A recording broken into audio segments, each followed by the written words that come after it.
want your credit low. 2 major changes and the lender might say no. 3 more millions when you ask where the loans go. Fixed up my credit and now it's time to buy a home. 1 low credit score might not get you in. 64700 just a requirement. 3 more changes, pull up, I fill you in. That's how it goes. Baddie, she back again.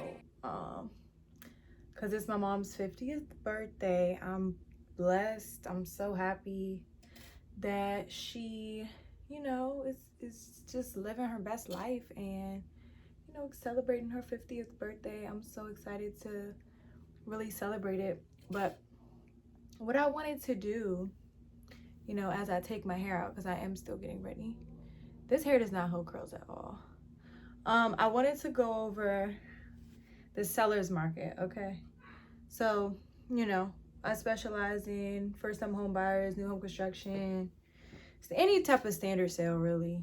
VA, conventional, FHA, USDA. We do it all, right?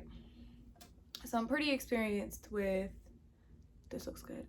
Pretty experienced with the seller's market and what's been going on and how it affects buyers right now. So I'm gonna say the first thing that I wanted to say is, for every one listing, a listing is basically a property that is for sale, is on market, is within the Bright MLS multiple listing service. It's about 20 buyers for that one listing. It used to be 5 to 10.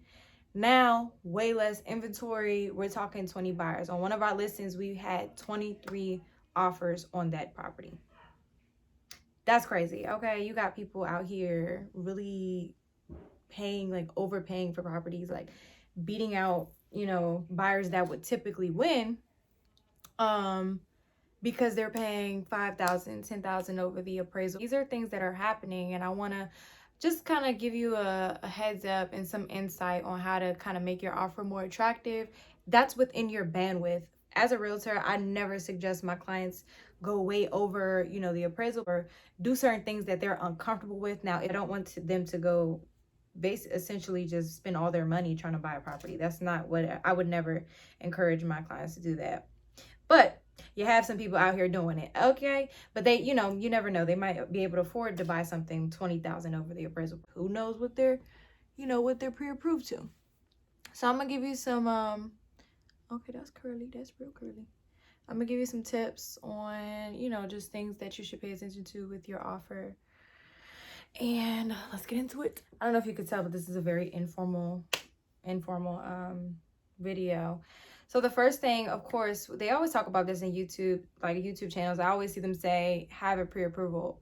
You should talk to a realtor. That realtor can help you find a lender that will get you pre-approved in regards to your unique financial situation. So, you know, if you're or VA or if you're a conventional buyer, FHA, those are the things that you kind of want to talk through with your realtor, so you know where you want to stay within your monthly mortgage payment, those type of things before you start going into the offer, the bidding process, and you realize when you get the estimated cash to close and you're like, ooh, like that's probably not something that's feasible for me. So definitely get a realtor that's going to explain those closing costs, the down payment to you, so you know what you're walking into before you're offering.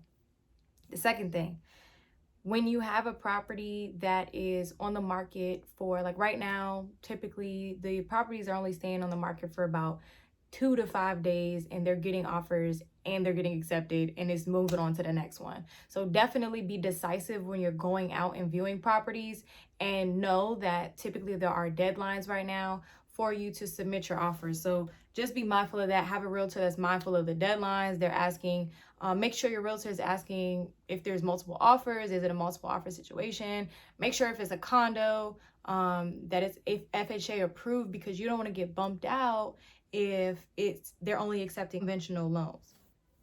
So those are some of the things that you should, you know, encourage your realtor to look at while you're looking.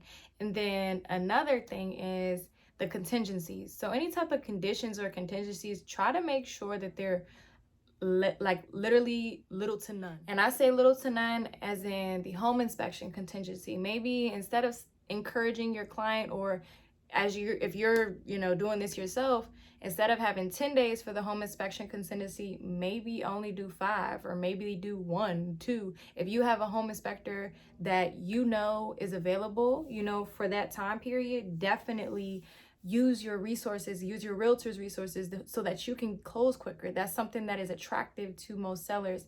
Another thing with making your contingencies more attractive is someone who's an investor. You're like, I don't really care about the home inspection. That's more attractive. If you have a conventional loan, then they might choose a conventional loan over a FHA loan because it's less strict with what's required with repairs and things like that. So these are the things that can go into your offer being chosen or not chosen, like in comparison to what other people have offered. Seller credit. So when I say limit your, what you're asking from the seller, if you have the financial feasibility to go without seller credit, then I would suggest you do so. Sometimes in some situations, if there's no offers, you can ask for a seller credit. However, if it's a multiple offer situation, make that seller credit as it'll make your offer more attractive. Why this makes your offer more attractive? This makes your offer more attractive because the seller is looking for one thing. Bottom line, seller's net. What are they going to net if they accept your offer? If you have a higher seller credit than the next guy is like, I don't even need a seller credit, 0%. And you have a 3% seller credit, the seller's gonna look at that and be like, okay, I'm gonna net way more if I go with this dude that has 0% or 1%. And then it goes into what kind of loan you have, how quick you can close, and essentially, and if you've been through, you're going through this seller's market, I would suggest that you look under your maximum pre-approval amount. I'm not the type of realtor to, if somebody shows me their pre-approval amount and I'm like, okay, well, we have to stick to the highest maximum amount that you're approved by. I don't push the envelope mainly because it keeps you below what your budget is. So your monthly mortgage payment, your closing costs and down payment, that's all determined by your sales price. So if your max is 500,000, but you really want to stay in the 420, 450 range, I suggest you do that. I suggest that within this market, you go below your maximum and you win. You bid high if you're able to afford going over the appraisal price and things like that. But you're able to afford it because you're going below your highest maximum buying power.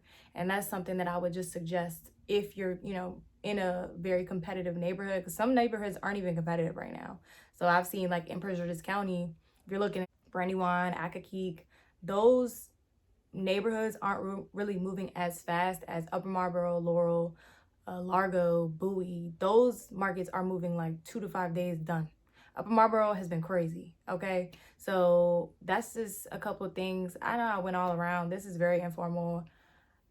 Just wanted to give y'all a little heads up on what's been going on in the market and really how to make your offer attractive, because I have a couple of buyer clients. I have buyer clients offer getting accepted, then some where it's 30 offers and stuff like that. So don't be dejected, don't be less motivated, just come as competitive as you can, do your highest and best with your initial offer, especially in a multiple offer situation. So thank you guys for watching. I'm going to try to edit this now and post it.